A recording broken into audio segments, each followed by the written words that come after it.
Hi and welcome back. In this lecture we can talk about key insight 2, the rise of employee experience and career experiences. So what is employee experience? So it's basically everything that the employee experience from submitting a job application to exiting the company. So it encapsulates everything that the employee experiences, encounters and observes over the course of their tenure within the company. From the moment people see your ad to the moment they leave the company, everything the people learn, does, sees, and feels is classified as employee experience. So now let's look at the employee lifecycle. So employee lifecycle is basically the cycle which employees comes and leaves the company. So the first step is the recruitment step. So this includes all the steps which are leading to hiring a new employee. So things like posting a job application, to getting all the candidates to submit their applications, conducting background research on the candidates and things like that. Then we have the onboarding process. So once a new hire starts, this stage is to speed up with the tools, the systems, the protocols, the know-how. So basically reduce the learning time of the employee and get them familiar with the company's operations so that they can start as soon as possible and meet the expectations required from the job. Then we have the development phase, which is basically grooming and growing the employee through various tasks, skill set, and competencies. So different employees grow at different rates and across a wide variety of competencies. Then we have the retention phase, which is basically retaining the employees by giving them benefits, opportunities for growth, and having them fully ramped up their performance in order to add value to the company and grow.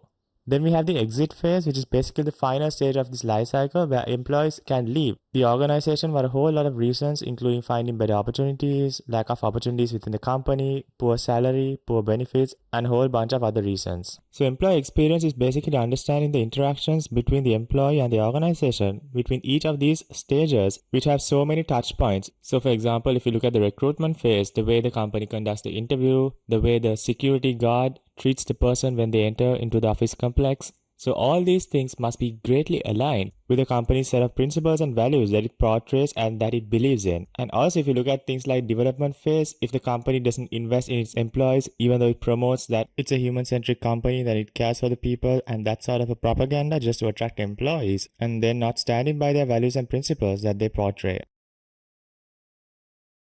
So what's driving this employee experience? The first is autonomy, because people want to be trusted to make the decisions on how to best do their job. So people feel empowered when they're trusted by the organization to do their job. And also freedom for time management and expertise application. So organizations need to trust the employees for them to manage their time and also their expertise in applying that expert knowledge in order to do their job. Then capacity. So employees feeling confident about their capability to get the work done. So employees need to feel confident about the work that it do. So having the right ambience, atmosphere and support network as well as tools and technologies to support the employees' operations is very important. Then the relationships the employees have with their co-workers. So mutual respect and trust among the employees is also driving employee experience.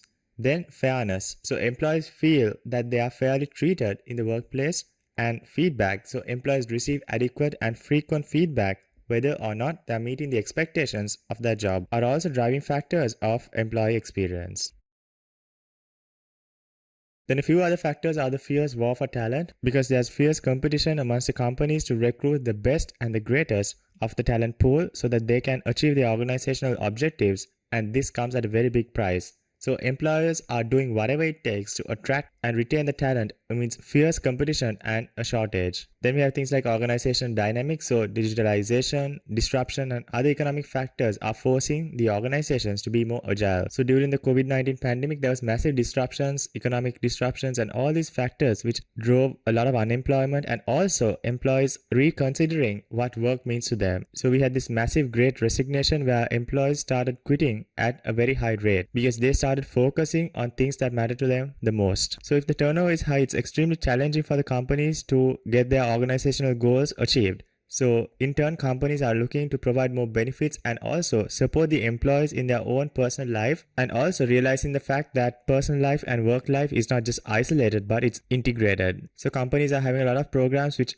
gives employees the opportunity to express their personal life. For example, different competitions like gardening competitions or volunteering competitions or that sort of a thing to boost the morale of the employee and also to make them feel that they're a part of the company and they can bring their whole self to work. Then we have factors like the demand for personalization. So employees expect personalization of their employee experience. So they want customized plans, flexibility, work from anywhere, and also the job to evolve around their personal lives. So if you look at this whole COVID-19 pandemic, it changed the way people perceive things. So before the pandemic, a lot of people focused on their jobs. They adjusted their personal lives around the job. For example, they had to sacrifice a parent-teachers meeting for a critical business meeting. But now the story has changed. Now employees are starting to realize the value of their personal life and the things that matter to them the most, and are now demanding employees to adjust the work schedules according to their personal life and have a level of flexibility where they can also provide a good weightage on how they can work. So we're going to see a lot of trends like the 4-day work week, where we will be working for 4 days and we will have a 3-day weekend. Then the power of social media. So employers are aware of the power of social media in terms of damaging their reputation online through forums, blogs, all the other platforms, and reviews. So one negative review about the company or one small mistake shared viral or gone viral on social media is more than enough to damage the entire company or even take down the entire company's business. Then we have career experiences. So employees are less likely nowadays to dedicate their entire careers to just one single employer. And organizations are investing more in career experiences where you have the flexibility of moving around and also even leave the company and come back again with much more better experience and much more better skilled. So there are about 4 main career experiences as such. So the first is lateral experiences, where employees are changing their jobs or departments within the same organization. So this is basically taking on new experiences and helping the employees to build broader skills and gain new perspectives on the business. It also promotes innovation and also cross-functional collaboration as well, because you get to know people who are not in your same department or business function. Then we have things like vertical experiences. So employees getting promoted into a more senior role with more additional duties and responsibilities, which are often management related. So this is basically what we say like climbing the corporate ladder, where you move vertically. Then we have experiences like the rotational experiences. So employees are assigned to different roles for a very short period. So this will help the employees to gain a much more additional experience, knowledge, and also perspectives as well. And finally, we have boomerang experiences, where when an employee leaves the organization, they are allowed to come back later. So this helps employees to build a much more rich experience and deeper knowledge, because they see things of the organization from outside perspective, which is very, very important in terms of innovating and doing great things. Well, that's about it for Key Insight 2, the rise of employee experience and career experiences. I'll see you on another lecture.